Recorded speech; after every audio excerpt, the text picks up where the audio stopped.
Hello everyone. आपको सूर्य to education में आपका स्वागत है। आज हम 10th का एक बहुत ही इम्पोर्टेंट टॉपिक उत्तल दर्पण और अवतल दर्पण में अंतर देखने जा रहे हैं, जो एग्ज़ाम के दृष्टि से बहुत ही महत्वपूर्ण है। तो आइए, सबसे पहले याद रखना है कि दर्पण 3 प्रकार के होते हैं।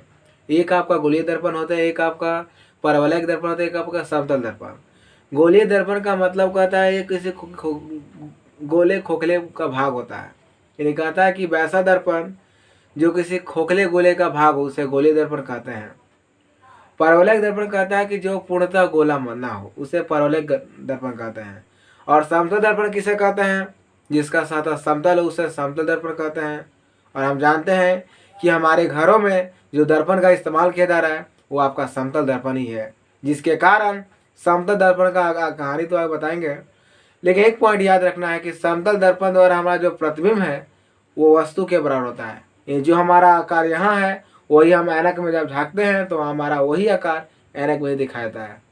यानी हम कह सकते हैं कि वस्तु के आकार के बराबर होता है समतल दर्पण। उसके डिटेल अगले वीडियो में करेंगे। आज हम उत्तल दर्पण यानी गोलीय दर्पण 2 प्रकार के होते हैं, एक आपका उत्तल दर्पण, एक आपका अवतल दर्पण।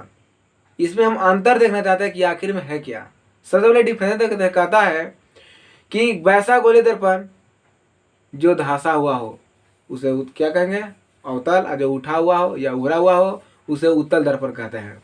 तो आइए देखते हैं अंतर, डिफरेंस देखना हमको कि आखिर में उत्तल दर्पण और अवतल दर्पण में क्या अंतर है। तो यहाँ से कह रहा है कि उत्तल दर्पण तथा अवतल दर्पण में अंतर को लिखें। ये आपका 1 नंबरिया 2 नंबरिया क्वेश्चन आ सकते हैं, कोई भी बोर्ड रहे, चाहे बिहार बोर्ड चाहे सीबीएसई बोर्ड चाहे अन्य बोर्ड, ये पूछे जाते हैं। तो यहाँ कह रहा है क्या? अवतल दर्पण और उत्तल दर्पण हेडिंग डाल देंगे। कहता है कि अवतल दर्पण का जो प्रवर्तक सतह होता है वो आपका धंसा होता है। तो यहाँ लिखा है कि इसमें प्रवर्तक सतह क्या होता है? धंसा होता है। वेरी वेरी इंपोर्टेंट पॉइंट यहाँ है। लेकिन उत्तल दर्पण में जो प्रवर्तक सतह जो होता है वो उभरा हुआ था। क्या होता है? उभरा हुआ। यानी इसमें प्रवर्तक सतह क्या होता है? उभरा हुआ होता है। अगला कहता है कि इसमें फोकस वास्तविक होता है। यानी इसका जो फोकस होता है, फोकस को एफ द्वारा इंडिकेट किया जाता है कि इसके द्वारा, तो एफ द्वारा इंडिकेट किया जाता है।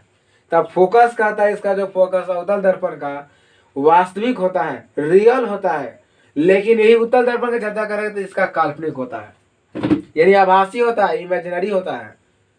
तो अवतल दर्पण का जो फोकस होता है वो आपका वास्तविक होता है, लेकिन उत्तल दर्पण का जो फोकस वो आपका काल्पनिक होता है। अगला कहता है कि इसमें प्रतिबिंब, यानी अवतल दर्पण में जो प्रतिबिंब होता है वो वास्तविक और काल्पनिक दोनों प्रकार के प्रतिबिंब बने जाते हैं, लेकिन उत्तल दर्पण में केवल काल्पनिक प्रतिबिंब बनाए जाते हैं। उत्तल मतलब कन्वेक्स मिरर, अवतल मतलब कनकेव मिरर। इसमें बना प्रतिबिंब वस्तु के आकार या बड़ा या छोटा या बराबर होता है। यानी इसके वस्तु के बराबर भी हो सकता है, बड़ा भी हो सकता है, छोटा भी हो सकता है। लेकिन उत्तल दर्पण में जो प्रतिबिंब हमारा है वो वस्तु के आकार से छोटा बनता है। बहुत इंपॉर्टेंट है, ये सब ऑब्जेक्टिव में पूछते हैं पॉइंट।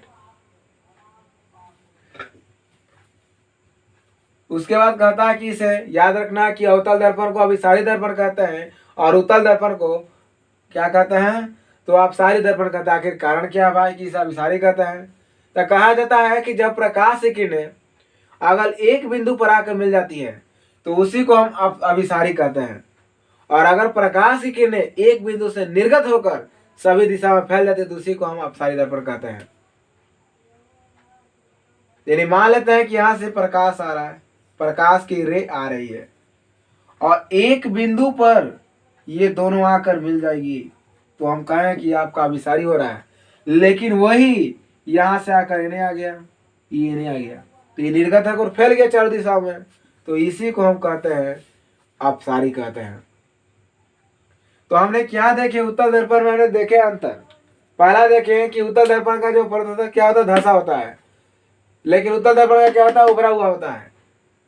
अवतल दर्पण का जो फोकस वास्तविक होता है, इसका आपका काल्पनिक होता है।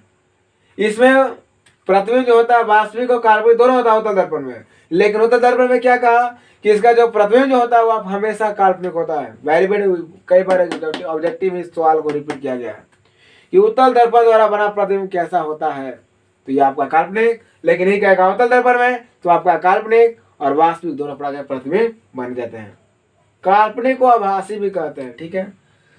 इसमें प्रतिबिंब का जो वस्तु आकार जो होता है वस्तु के बराबर भी हो सकता है, बड़ा भी हो सकता है, छोटा भी हो सकता है, लेकिन उत्तल दर्पण में हमेशा नियम कहता है हमेशा वस्तु के आकार से छोटा ही प्रतिबिंब इसके बनेगा।